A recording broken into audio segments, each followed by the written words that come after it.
It is August 6th, 2018. This is the Wrestling Inc. podcast. I'm here with Matt Morgan, Raj Giri. I'm Glenn Rubenstein, and we're going to talk about Monday Night Raw. Ronda Rousey, first Raw match tonight against Alicia Fox. Matt, what'd you think of the show overall? I liked tonight. I did. I liked tonight. Loved the Kevin Owens show. There's a lot of things. There's a lot of things I liked about tonight's show. A lot more than last week. Wow, I was in the opposite corner. I thought most of the show tonight was pretty much the same as it's been the last few weeks outside of Rousey, and I like Rousey and I like Heyman. I thought those were great. You know, you're forgetting one more. And Owens. Okay, one more after that. I think that's about it. Rollins. Yeah, so Rollins has wrestled either Drew McIntyre or Dolph Ziggler on every episode since mid-June. Don't we like where they're featuring the two of them, though?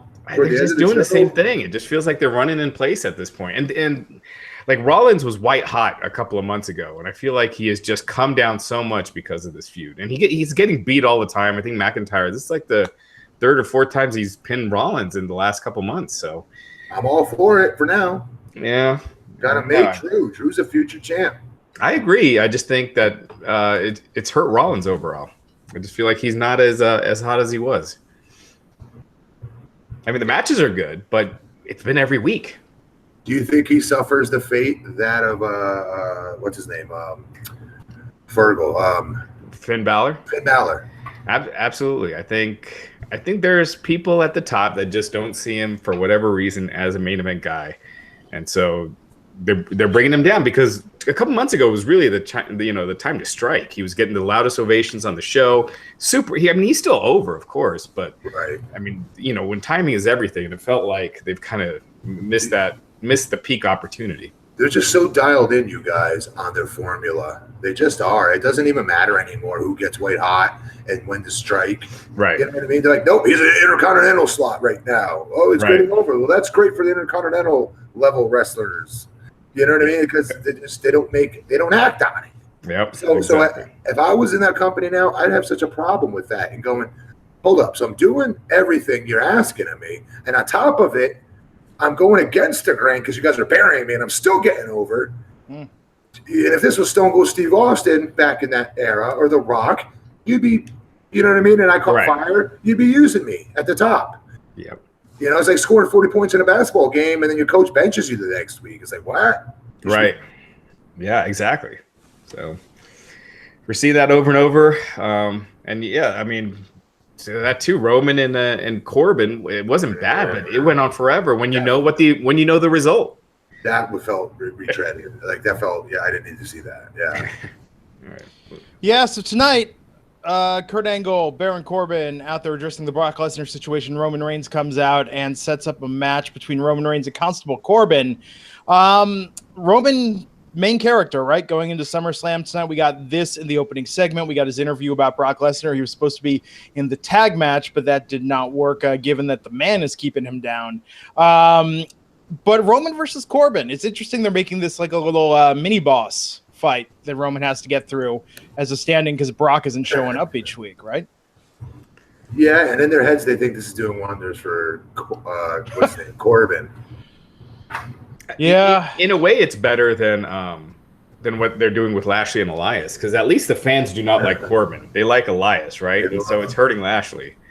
You can't do this when you have a silent. And I don't want to stereotype Bobby as that silent, super jacked up, over babyface that fans want to cheer for, but he's not very entertaining, right? That's not his fault, by the way. You don't put him in against a heel who's uber entertaining. That's the last thing you do. Exactly. It hurts him. He's better in these intense feuds like the stuff he was doing with Roman where it's just two guys that don't like each other. He could do that with Corbin. Corbin's not super entertaining. Yes. That would be a good guy for Lashley to be up against, but not Elias because Elias just kind of outshines. Too entertaining. These comedy segments don't work for Lashley. And anyway, the stuff with Corbin and Reigns, I thought Corbin, his talking is so much better in this role. But for everything he gets, for his improved mic work, he loses with the waiter gear that he has in the ring. I always relate that stuff to like what I did at TNA, so I probably annoy everybody with this. Like Morgan, TNA's not the same as WWE. So stop comparing it. Well, that's what I got to speak on. And what I was going to say is when I first came through there, they were very specific, Jeff Jarrett and Dutch Mantel, to keep me in a suit and be Cornette's bodyguard. And then also I would eventually move up and start to be like the assistant GM to the show. And I'd make all these terrible matches. Cornette would yell at me backstage, and it would be funny. But the goal of it specifically was to improve my promos and get over on the mic. And then the suit comes off, and then I rely on my physicality. You know what I mean? Because a lot of big guys rely on their physical attributes when you have a certain look. So I was thankful they did that. And that's what they're doing here with Corbin, and it's working. Like you said, he's improving. He's getting over with his verbiage and with how he's delivering it, all of that. But then the bell rings. At least they let me wear trunks. Yeah. Right. You know what I mean? I wasn't wrestling boss man style all the time. Yeah. I don't get it. I mean, it works in a weird way. If his character's supposed to be a heel... Are we the only ones who think this, you guys, by the way? What do they say in the message boards about his gear? Do people shit on it? Or do they yeah. Consistently. It's like, it's like Kane, too. The least he seemed like a star was when he was doing the corporate Kane stuff. He was just he was a job guy. Kane was a job guy as corporate Kane. And I didn't like it. When he'd bring the mask back, then he was back to being, a player. Yeah, I think with Corbin, though, this works in the sense that he's a much more watchable character with this. And, I mean, look, no one's cheering for the guy, or no one's going to, especially with this gear. But it works for what I think they're aiming for with it. And, good for him. Can you put him on a pay-per-view poster?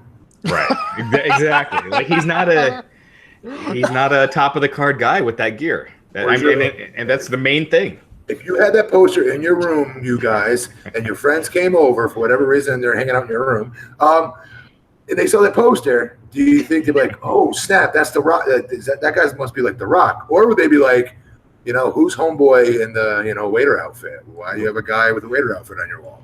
And case in point, like, Corbin's, he's a pretty imposing guy with the tattoos, and he's a tall guy. And then when Coachman was bringing up on commentary trying to compare Lesnar and Corbin, it just sounded so ridiculous. It's because I think it has to do with what he's wearing in the ring and what you're seeing in the ring, and to compare that to Brock Lesnar. It just made Coachman sound like a dope. Corey Graves was trying to talk over him. But, do you guys get the impression this is a former NFL badass? I don't. No, not in this. Before, yeah. Yeah, before.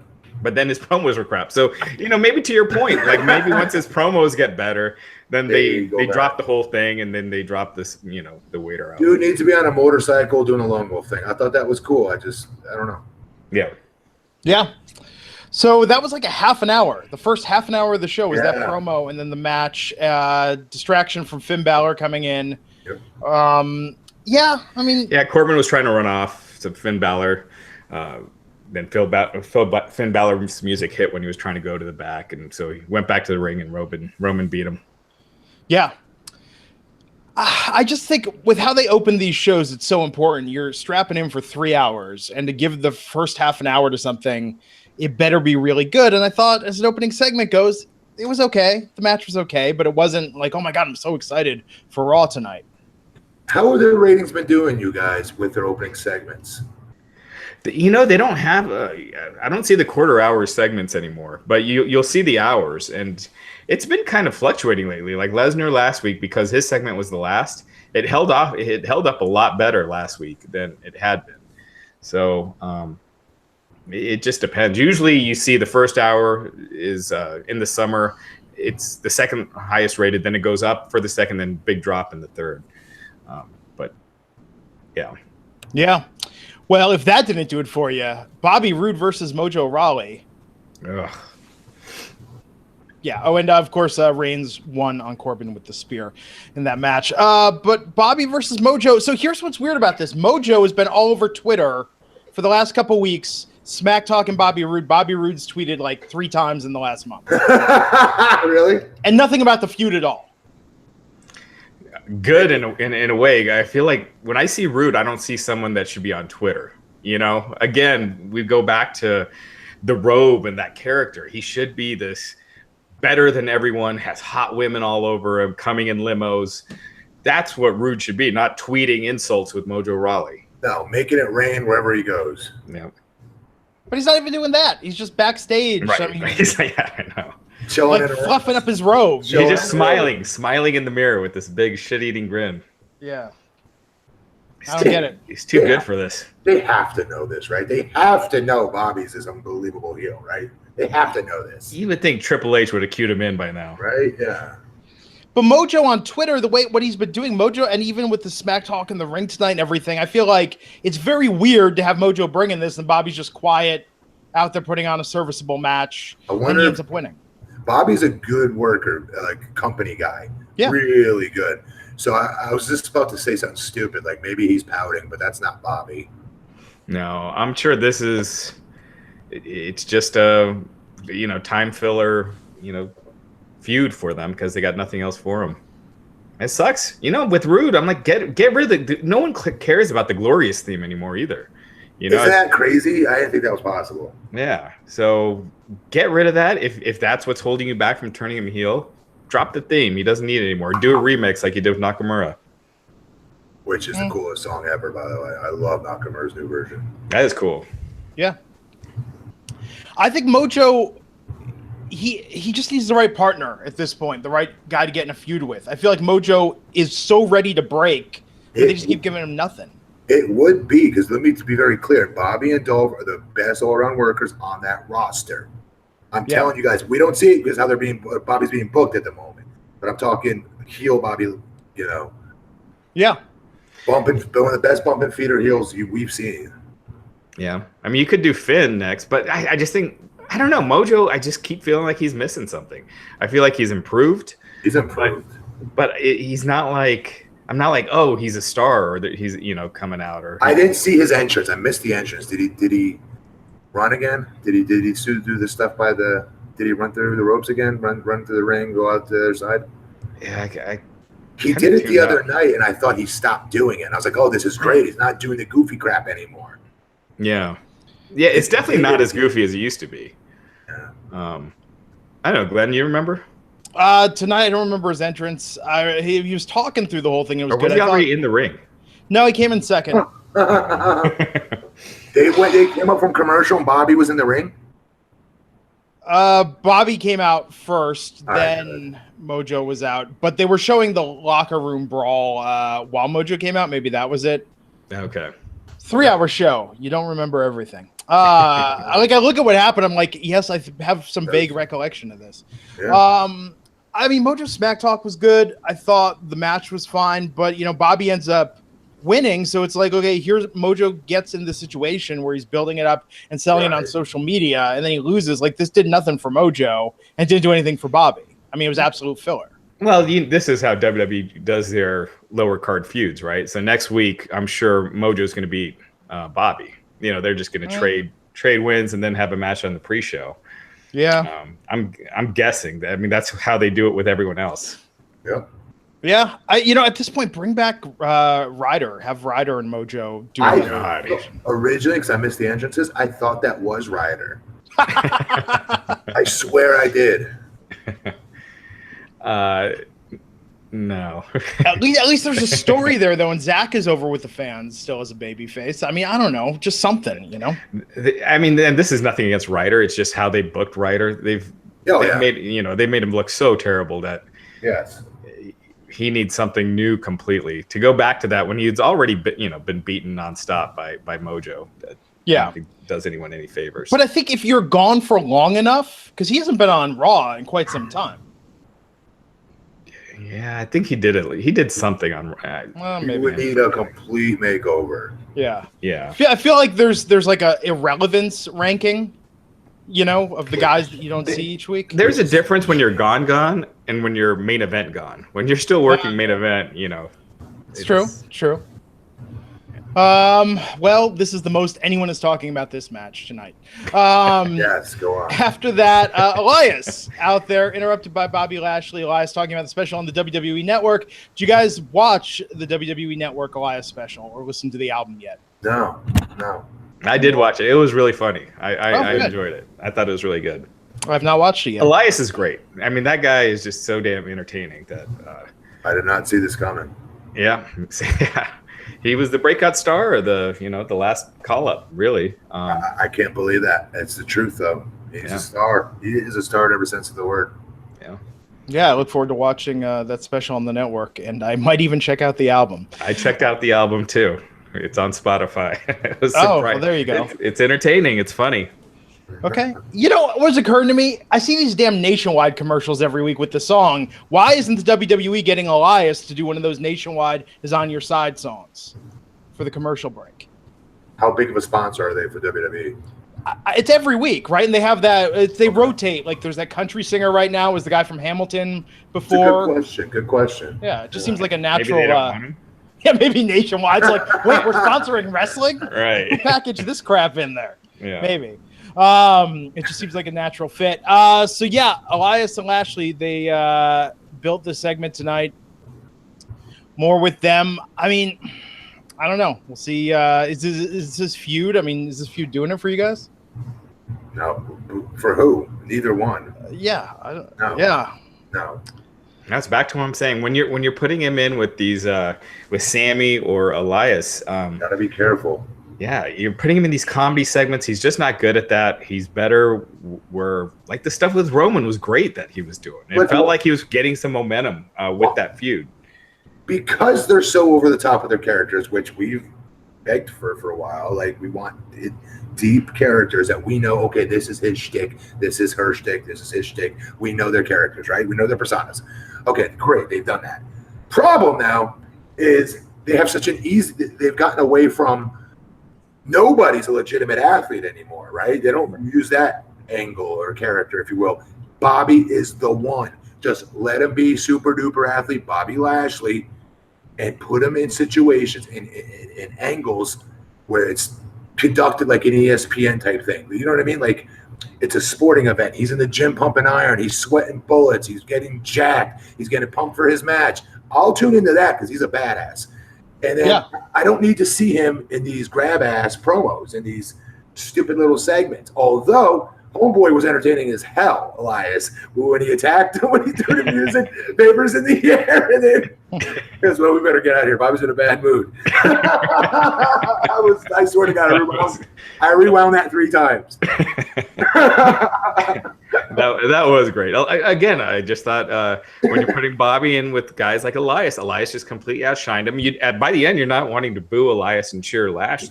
Do you guys go back and watch old school? I watch a ton. And I go back and watch a lot of old Piper Hogan because that was my favorite angle besides Stud Andre. Okay. And watching it now, Piper outshined the living you-know-what out of Hogan. Oh, and yeah. all those segments and all those promos, even when he wasn't the story and he was the go-between between setting up him, Hogan and Andre. Yeah. Piper he stole every segment. He was so entertaining. Yeah. But he did it in a way to really get fans to hate him. Whereas Elias, you're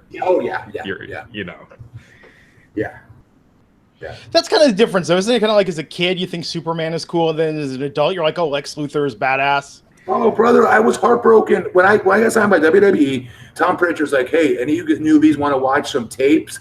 Let us know who you want to watch. So I'm like, okay, Andre. I want to study Andre. Yeah. I'm a study stud. Those are my 2 favorite. That was one of my favorite angles of all time. So watching it as a wrestler and going, what the? I like this. This is horrible. It was like Big John Studd backing Andre up to the corner and taking his forearm and going, like right in his chest. And I'm going, this is horrific. How could I like this? Right. But on the flip side, the great heels of that era were like they got the fans so mad whether it was Tully Blanchard or Flair or Piper. Even if WWE, Macho Man. Oh my God, Macho Man putting Elizabeth in front of him. Snake Roberts. Brother Love, tons of different heaters. It was so good. To where like fans wanted to attack him. Like they really hated him. It wasn't like they were having fun and booing along. They hated these guys. No question. Do you think anything has to do with the cat being out of the bag? I do think that just because so much social media and you're seeing these guys doing the charity work and and everyone's kind of friends, you know. That doesn't help, but don't you think it's us watching with a different set of eyes and now appreciating the heel, going, wow, he had really good work rate in this match. He did a good job of getting heat. We shouldn't be watching it for that.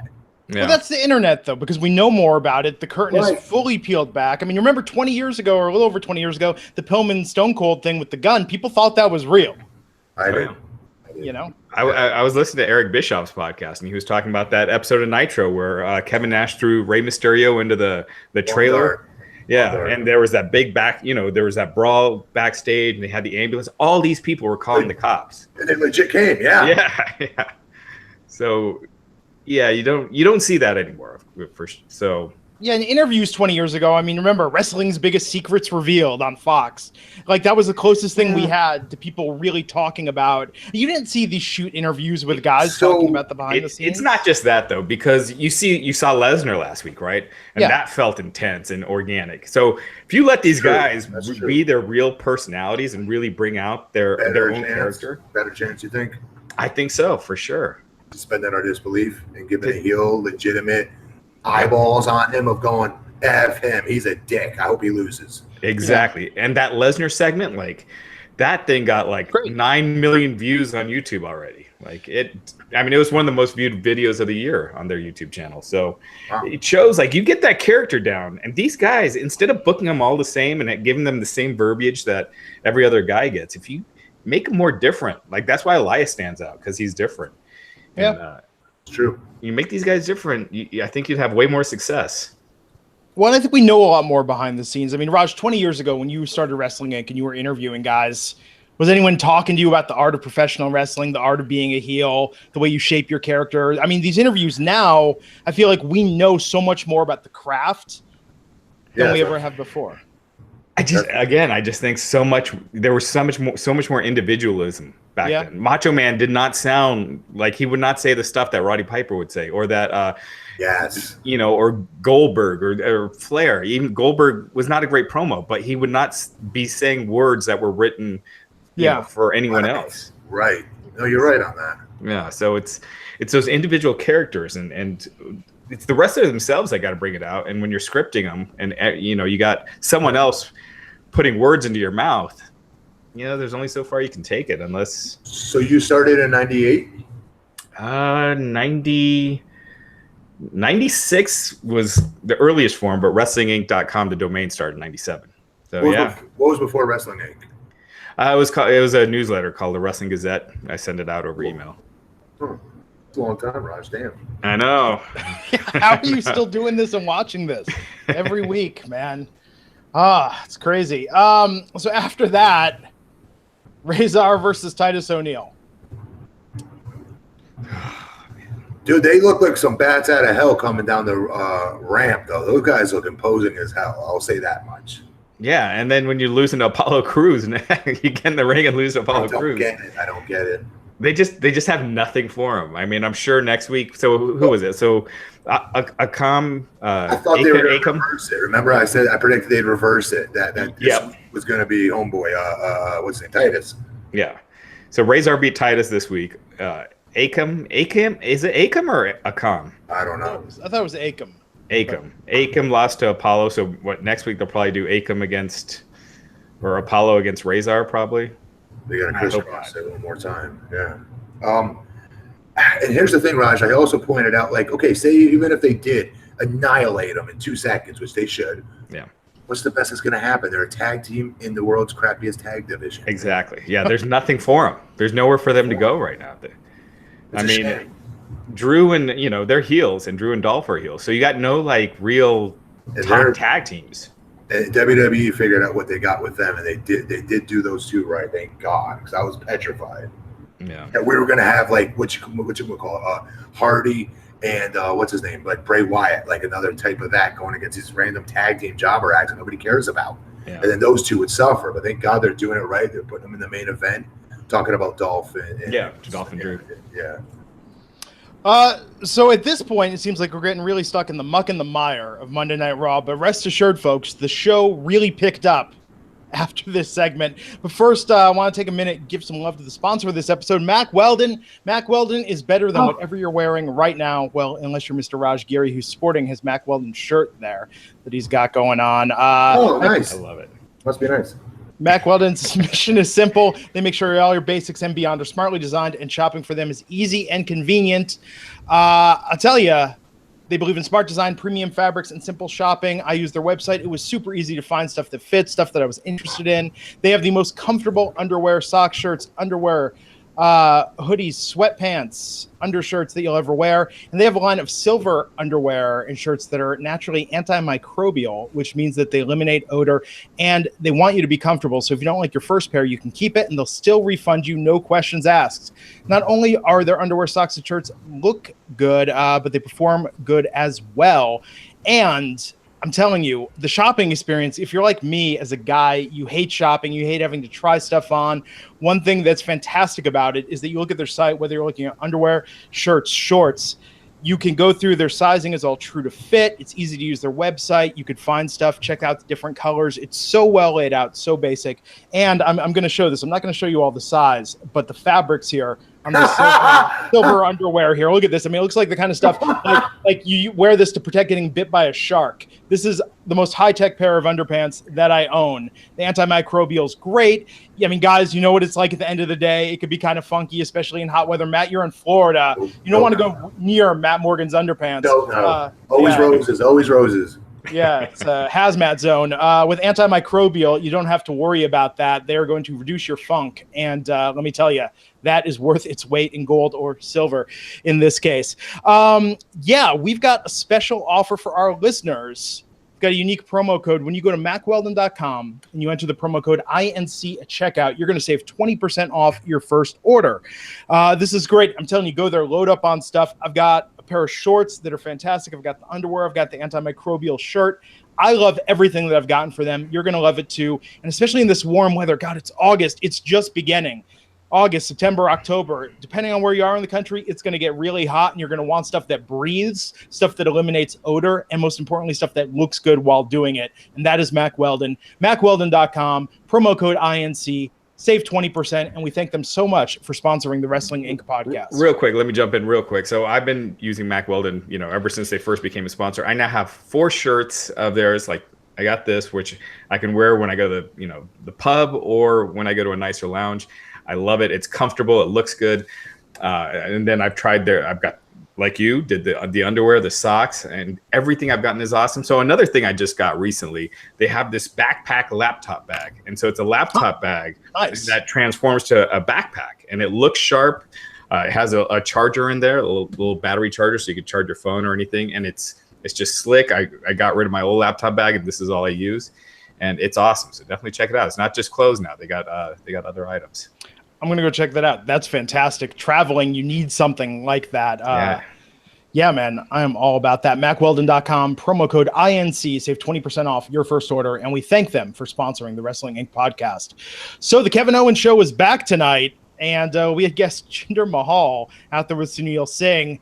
I love when heels do segments together, and the first thing I was thinking was, man, I wish we had something like Hulk Hogan's Rockin' Wrestling, like a cartoon. Oh, because perfect. I want to see Kevin Owens Perfect. and Jinder and Braun.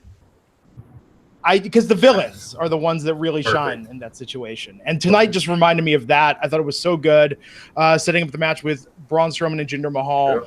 But these guys are just killing it, and I feel like this is the B or maybe even C act most weeks. I would even argue they would look great in Iron Sheik's cartoon car. Yeah, so you could kind of tell something was up because usually the Kevin Owens show is done in the ring, and they had this like kind of backstage. I like it though, but yes. Yeah, I thought it looked really cool. I was like, that's interesting. Why are they, I like that they're doing it in the back. But later you figured out exactly why they were. Right. Owens was hilarious. He's just, he's supposed to be interviewing Jinder, but he basically said everything. He would not let Jinder get in a word edgewise. And it's a good use of Jinder, by the way. Good use of Jinder. Yeah. Yeah, I felt like Owens and Jinder had a weird chemistry there. I did too. Swear to God. Like you could do something with that, but I thought that this was really entertaining. Yeah, and then of course the match ended up. Well, real quick, the big spot was Oh, so they're on this like stage, this platform towards the back, and while they're talking, Owens is like challenging Braun to come out to face Jinder again because like Jinder already beat him, you know, so he could do it again. Calls out Braun like 3 times, he doesn't come, and then all of a sudden the platform rises, so Braun is under the platform, lifts it, dumps him over. It was a cool spot. Creative as hell. Good use of Braun, obviously. It's like those 30 writers are just thinking of stuff for Braun and ignore the rest of the show. I will agree with that. Yeah. Which is weird. They could knock that. They could have a retreat in one weekend, and all they could do is plan out Braun spots for the next year. And be giddy. They're giddy about it all week too, and they ignored everyone else. Yeah, absolutely. So the match itself ended in DQ with Braun hitting Jinder with the Money in the Bank briefcase. So we're getting Braun versus KO at SummerSlam. Can we please acknowledge another Jinder win on television? By DQ, I mean. And not just that, Braun hasn't won in like since a long time before the last pay-per-view, right? Because he lost to Owens. He lost the cage twice to Jinder. I know what they're doing. They're trying to push that step, right? That, you know, Braun can lose the briefcase if he loses by DQ and count out. So he's lost both ways to Jinder. But Braun just doesn't seem like the kind of guy you want on any kind of losing streak, right? Right. But we would be on them like flies on you-know-what if they did not set up the step properly. And they are. We got to give them some credit. Yeah. It's a two-way streak because I just feel like Braun seems to have cooled off. He's cooled off with the fans too, and I think part of that is he was always going to, in my opinion. If you did not put the strap on him at the strap, Jesus, I'm getting old. If you didn't put the championship on him, you know what I mean? Like 7 months ago, 6 months ago, Mania even, I said that it's going to come and go because I'm telling you, it is next to impossible to be a big guy and get over as a baby face when it comes time to selling and getting sympathy on you. It is impossible, and now he's stuck. He's stuck until they pull the trigger on him all the way. Do you think if he cashes in, like if Roman beats Lesnar and then he cashes in on Roman at SummerSlam, he'll get it back? He can reclip it. Yes, I do. Yeah, I think so too. Yeah. I don't know. You think KO is going to bring out Nicholas at SummerSlam, have him turn on Braun? School's back in, so it might be tough. And what's with that? School being back in August. That'll never feel right to me. It doesn't. These poor kids. They get no summer. In my day, it was Memorial Day to Labor Day. Dude, I grew a foot over that summer. You know, I changed and all that stuff. You know, couldn't wait to come back and start dunking on people. Basketball tryouts, big changes. You know, as a boy, you make it at these ages. Now I'm watching my neighbors. I'm like, dude, you were just in school like a month and a half ago. Yeah. This sucks. You made no changes. Yeah. The worst neighbor ever. So Roman was announced that he was going to help out Seth Rollins in that tag match. Then we saw a video interview with Roman and Corey Graves talking about Brock Lesnar, so setting up their match for SummerSlam. And then the twist being that Stephanie McMahon forbid Roman from participating and helping Rollins, making it a 2-on-1 handicap match of Ziggler and McIntyre versus Seth Rollins, with Roman backstage sucker punching Constable Corbin in the gut. What'd you think of the use of what's his name, by the way? Mini Dolph. Come on. Wanted to be partners with Seth Rollins tonight. Oh, Tyler Breeze. Yeah, that was funny. That was kind of random, right? Yeah. Well, because Fandango's out, so Tyler Breeze literally is just doing random backstage stuff now. I was hoping he got a legit opportunity, to be honest, but whatever. I almost thought they were going in that direction. Tyler Breeze is actually a really good wrestler. Yes, he is. Oh, for sure. It's his size, you know, again, you know, the size that hurts you in WWE. I mean, I'm looking at it. And we're saying that, but we're saying this in today's day and age, right? Like, come on. Yeah, like, but Braun would have been the 6th or 7th biggest guy on my roster was with WWE when I was there. Right, but even today, like, if you're not a certain height, you just look at Finn, you know, where he ended up, and all these other guys. You know, I'm looking because he's shredded, so I don't get it. He kind of makes up for it with his muscularity. I don't know. Yeah, no, I hear you. I mean, I don't get Finn. I mean, even with AJ, he is the WWE champion, but he's not pushed as the top guy in the company, right? So, right. Okay, what about Nakamura then? He's tall. Yeah, but he doesn't have the promo. Oh yeah, there's that. There's that. I mean, I know Braun got some flack for an interview last week where he said that there's no one in NXT threatening the top spots, and I kind of see where he's coming from. What's wrong with him saying that? I would have pissed me off as an NXT guy going, F that, I'm about to prove your ass wrong. Yeah, but even then, what NXT guys do you see really threatening to be the guy? No, he's right. But, like, I don't see how WWE would be pissy about that. Well, by whose standard? Oh, no. The WWE wasn't pissy. Fans were pissy that Braun said that because, you know, NXT's got the cult following. They don't like hearing. Oh, okay. Yeah.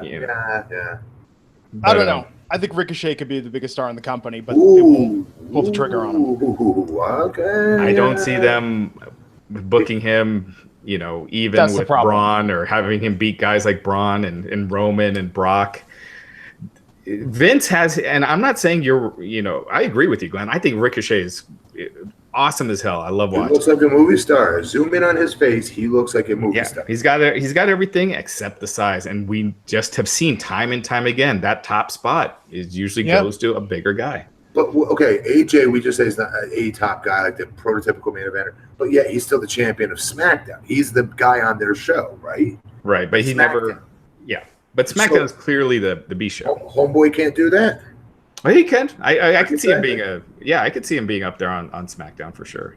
Whatever the A show is, it's usually the Giants on top, right? Yeah, but with SmackDown going to Fox, what's going to be the A show? Then the SmackDown will be the A show, but then a lot of the things that people hate about Raw, they're going to hate about SmackDown because you'll probably have Roman go to SmackDown. Raw will still be the A show, I guarantee you, after a year.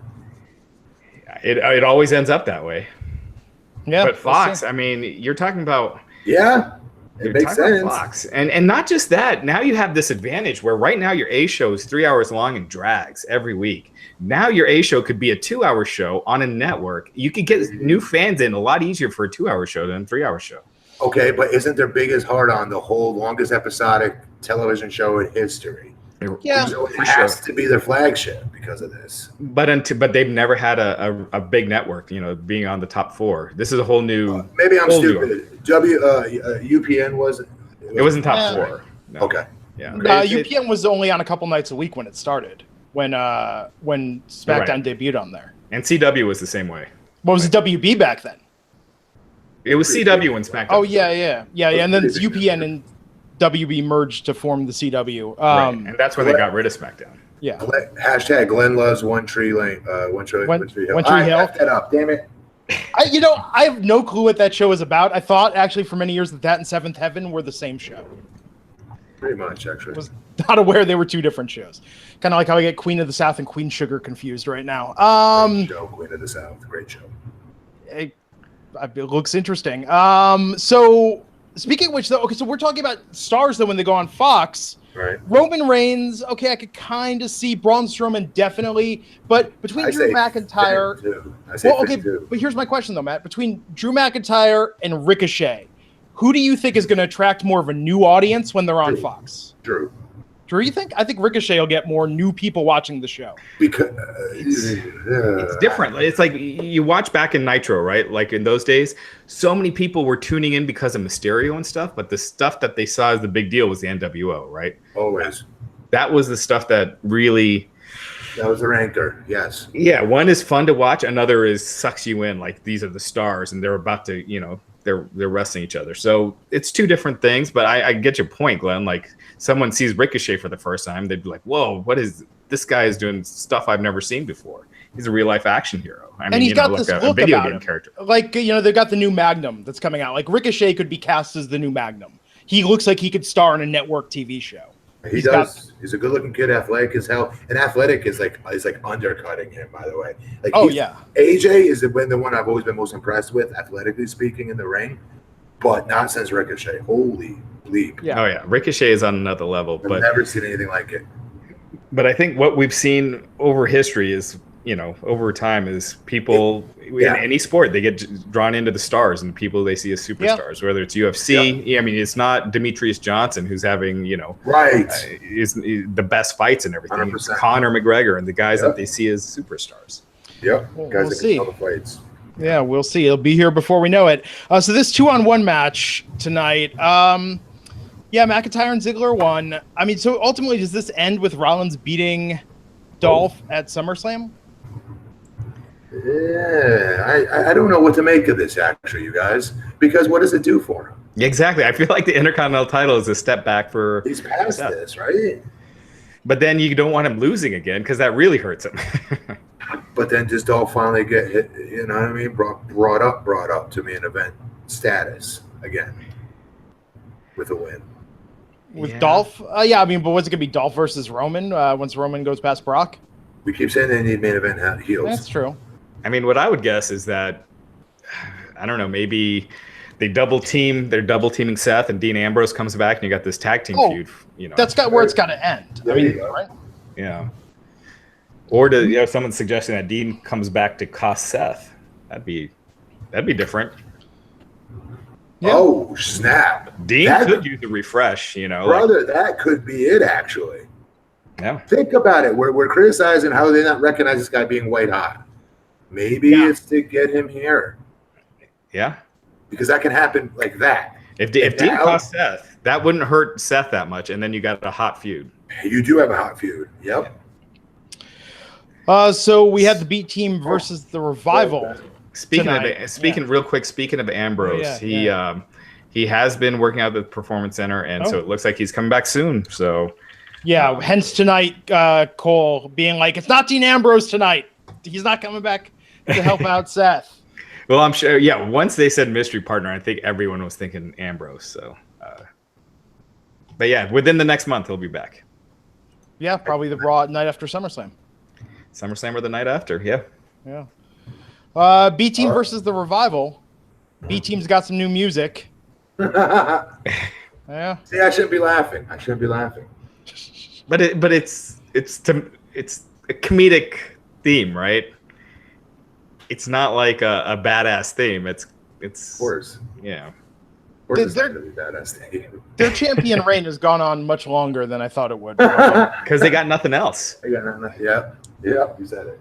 I mean, the Revival aren't over anymore. And the Deleters of Worlds, no one cares. I mean, this feud's been going on since the end of May.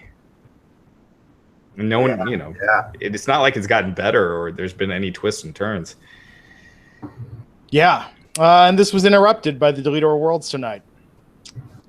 Yay. So next week, those three teams are squaring off for the tag titles. I wonder if they just decided they didn't want to do this at SummerSlam, so they're doing it on Raw. I'm fine with that. Me too. We don't need to see the tag titles defended at SummerSlam. It's gotten to that point where it's better off not being. It is better off not. Yeah, I agree with that. Interview with Paul Heyman. Paul, red in the eyes. Oh my gosh! He did the menthol blast in him to get that look, or maybe like watch Roode 3 times in a row or something just to cry his eyes out.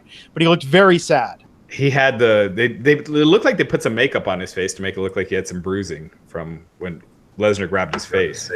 Yeah. Heyman was just out. I mean, he was outstanding. This was like a professional acting job that he did here. It was. It was good. I think Heyman is really underutilized, and putting him in this is, it's working out pretty well. I think. Performance-wise, like acting-wise, this is one of the best things I've seen in WWE in forever. Like I can't, as far as like really coming across as sad and heartbroken. When was the last time you saw something like that? It was. I was really impressed with Heyman, and this is coming from I've been a huge Heyman fan forever, and I thought this was something completely different that he pulled out. And it was awesome. He's basically saying he hasn't spoken to Lesnar. He doesn't know what's going on. Right. He considers Lesnar his friend. Hey, I hope it's not a swerve because it was so well done that I think a swerve would cheapen that whole thing because I thought it was so good. Well, yeah. May I ask you a question because you run your own news site. What's the deal with is there rumors about Vince's eyes? Like the last few times we've seen Vince McMahon, is it just old age? Like what's his eyes? Is there something off with him? I think it's just old age. Yeah, they're like really red and like glaucoma-y almost. Oh, could be. It could be. He's been not as present. He's been skipping Raws a lot more. Has he? Yeah, not not every week or anything, but he used to never back in the day. Right. And then like, you know, the Fox deal, he wasn't a part of that at all. Like Stephanie and Triple H were the ones, you know, that were there, along with, you know, really Michelle Wilson. Oh my gosh, why am I forgetting his name? George Barrios. So. Oh, Michelle Wilson's supposed to be really good at what she does, by the way. Yeah, but this is the biggest deal, you know, in WWE history. Vince wasn't really a part of it. That's crazy to me. Yeah. Only if he would take a step back creatively, because he's got the business end down. The creative end could use a little. As much as Triple H gets crapped on, you know, I'm sorry, he does a good job if you let him alone. Yeah. He knows how these guys. Every successful promoter's ever done, right? Play to someone's strengths, hide their weaknesses. He's done a magical job with that with those NXT guys. Yep. I agree. So yeah, it was interesting. They were asking Paul if there's any other talent that he'd be interested in representing in the WWE. Like that. I like that. I like that too. Yeah, this could go in a lot of different directions. So, which is good, right? It's kicking some life into it. What was not as good, the Riot Squad. So Heyman basically said no when they were asked that. Yeah. The Riot Squad versus the Boss and Hug Connection. Now, Rock and Sock rhymed. That made sense. Boss and Hug? Really? Horrible. And why are they putting over the Viking thing so much on Sarah Logan? Yeah. Is that back on the air, by the way? Vikings? Oh, that was my thought. I was like, did Vince just discover this show? They're talking about Sarah praying to Odin and stuff. It was like, whoa.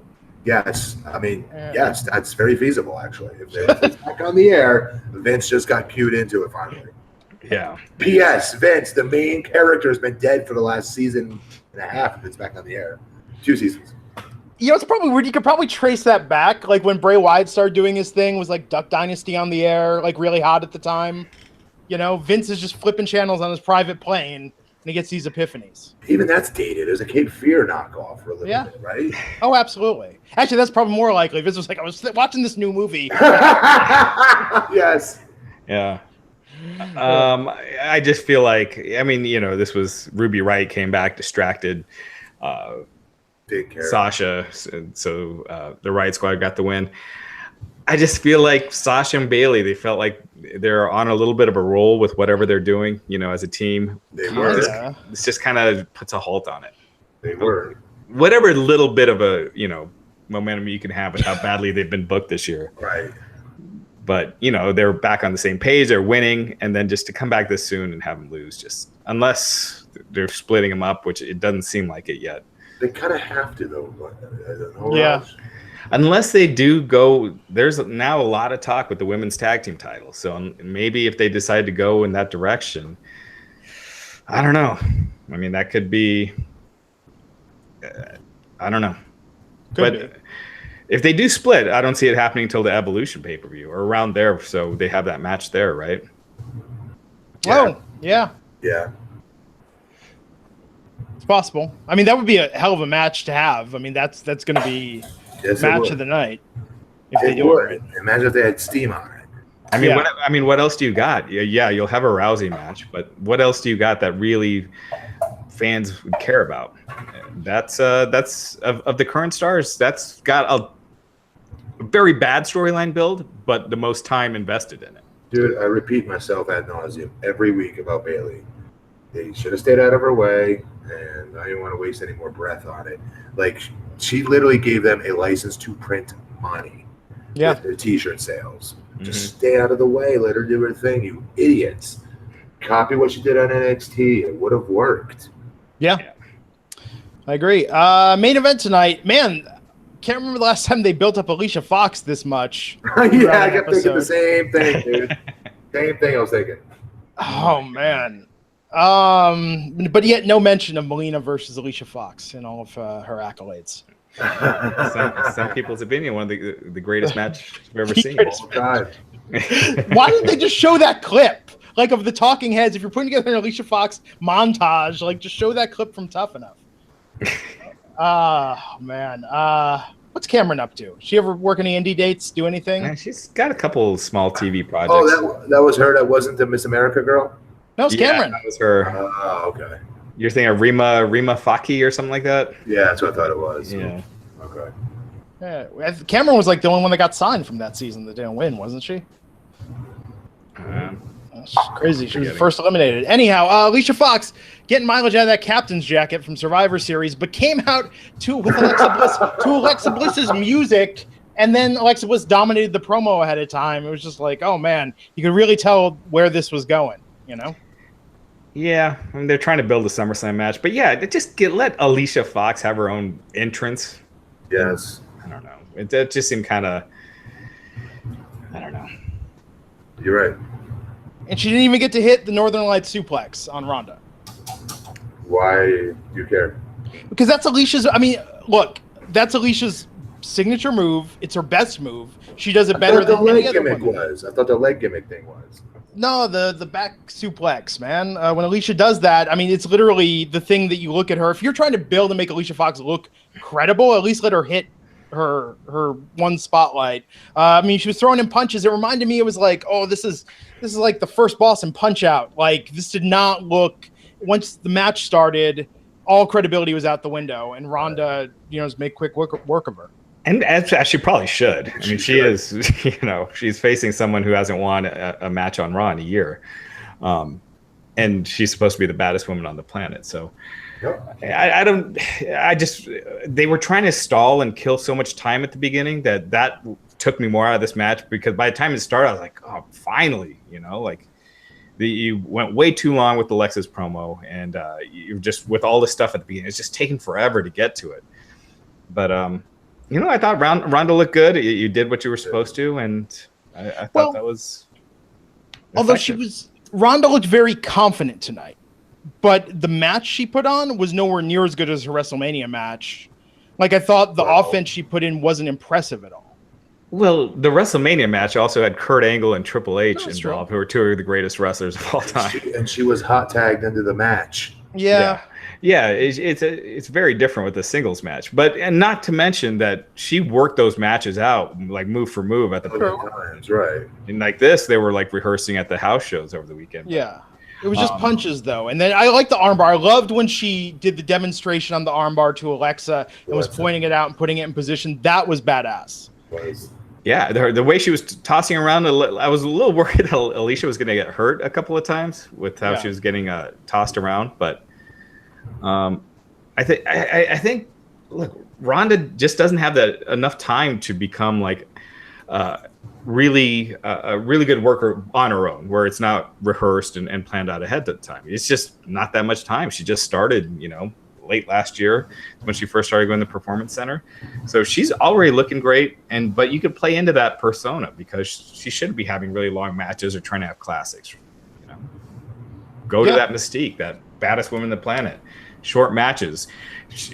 Whatever people say, Mike Tyson, Ronda Rousey, the shorter her fights were going and how quickly she was ending it, they got bigger with each one after that. Of course, yeah. Yeah, but what do you want to pay to watch her do, though?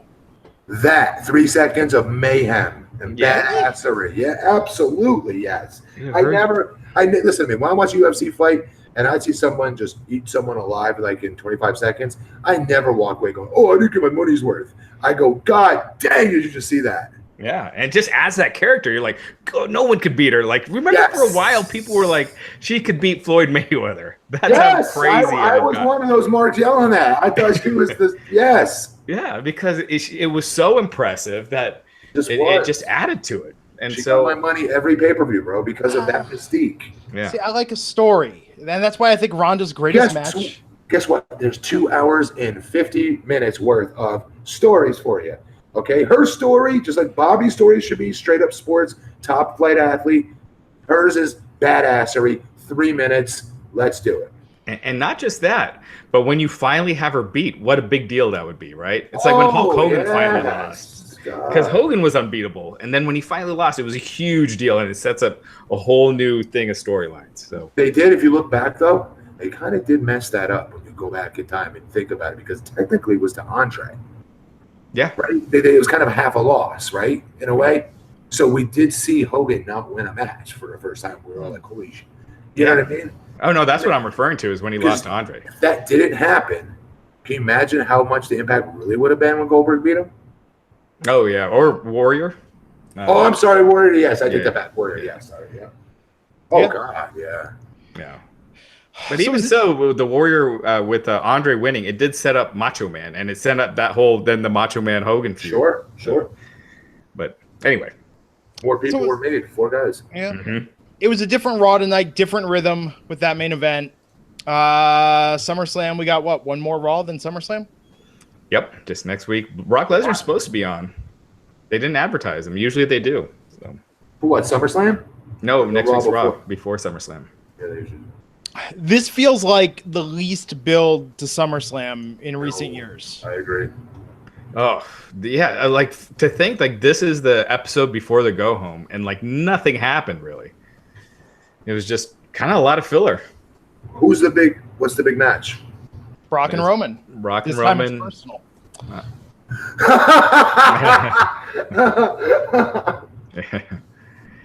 Yeah. So yeah, I mean that was I thought it was a very skippable show. You just watch if you're on YouTube, watch the Ronda match and the Paul. If you're on Vine, watch the Ronda match. It was very. But fun. do you see how this? I've always was a fan of keeping Brock off TV. He's your champion. He's Mystique. He's a big deal when he shows up, right? A la Andre, let's say. Okay, problem with that is what we've run into consistently is that this match, we knew this match between him and Roman was going to be like 10 years ago. How many times have you been yelling from the mountaintops? We still got to get to SummerSlam where Roman finally gets his win on Brock when I kept yelling that Braun needs to win the title already, right? Mm-hmm. Yeah. We've been seeing that for the last 6 months, it feels like. It ruins it. That's why I asked what's the big match, because I'm like, it can't be this obvious still, right? It's still those two. Like, I'm missing somebody here. I'm missing Bobby, and you know what I mean? Maybe I'm wrong. I mean, AJ and Samoa Joe, but they just haven't been pushing that as a huge deal. It'll be a great match. It'll be awesome if they're given time. Yeah. They got so many matches on this card that so it's not looking like Cena, it's not looking like Taker, obviously since that's why it's cool the tag titles don't need to be on it. Absolutely, yeah. It just kills time from other stuff that could greatly benefit from it. Intercontinental gets a shot in the arm here. Yeah. Yep. Yeah, absolutely. Before we wrap, Matt Hardy and Aleister Black injured? Question mark. Wait, what? Yeah, so Matt Hardy has been putting out all these tweets that are like, you would read them and think that he's teasing retirement. He's like about like posting photos with fans, talking about what a wonderful journey he's had. But anyway, he revealed that his lower back and pelvis have started to fuse together, and from all those years is doing that flying leg drop. Oh.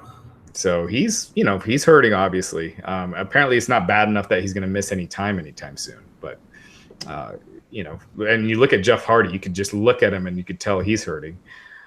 So both Hardys, man, they've been doing this extreme lifestyle. The with their matches and everything. I mean, with the ladder matches for so long.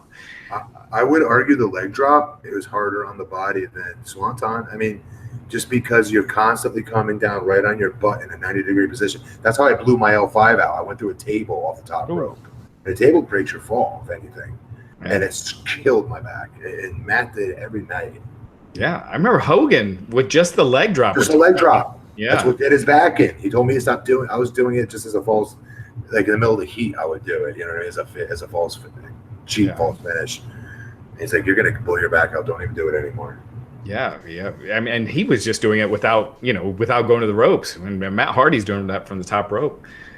So yes, they're not missing any time, but both Hardys are hurting. As far as Aleister Black, he got crotched during a match with Tommaso Ciampa at an NXT house show in Las Vegas, not this past Saturday, but the Saturday before. Apparently, it was serious enough that it required surgery. Ooh. And so, from what Dave Meltzer had reported, it looks like it's fairly serious. But he's advertised for the TakeOver main event against Ciampa and Johnny Gargano, and that's a week from Saturday. But they've already filmed all the TV up to it, so my guess is they're probably not going to change anything beforehand. And then if there's something that if it needs to be changed, they'll change it the day of or announce it at the show. And because those two are so good, he'll be able to get through a three-way. Yeah, I mean there is that too. I mean it does take a lot of the burden off to be in a three-way, even though they all work a very athletic, hard style. It's not he gets hurt immediately and becomes a singles match. That's all. That's how you write it. Do that. Get him out of there. Get the title. You know what I mean? I don't know. Get the title on Ciampa. Yeah. Well, it'll be here before we know it. We'll be back here Wednesday, 12 noon Eastern. Talk about SmackDown Live. Raj, we got a guest this week. Yeah, Conrad Thompson will be joining us. So, Nice. he'll be here on Wednesday. Tell him I said what's up, please. Will do. We'll do. Matt, anything you want to plug before we take this home here? No siree, Bob. Okay. Till next time, folks. I'm Glenn Rubenstein, and we'll see you back here on the Wrestling Inc. podcast. Take care.